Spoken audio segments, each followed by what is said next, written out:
Paolo Avellino ipinagyayabang na si Kim Chiu sa kanyang mga fans.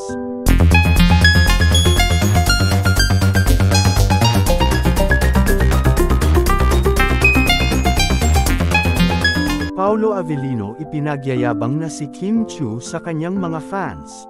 Paolo, tumatapang na sa harap ng maraming tao, at kanyang mga taga-suporta, at ng Kim Pao fans. Sambit pa nga ni Paolo, na hindi daw siya tinatanggihan ng karamihan, lalong-lalo na si Kim.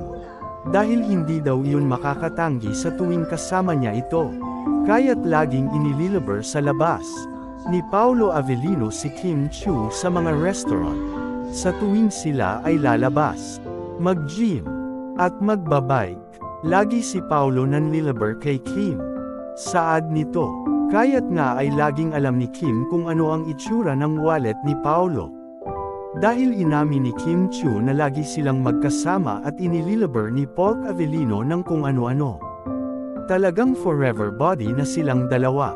May namamagitan na talaga sa dalawang ito.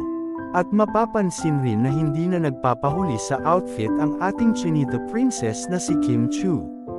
Palagi nang maganda ang suot nito sa tuwing pumapasok sa trabaho at nag-host sa It's Showtime.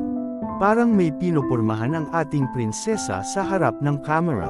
Kung mapapansin rin si Paolo Avellino ay talagang pumopogi na at pumoporma na rin.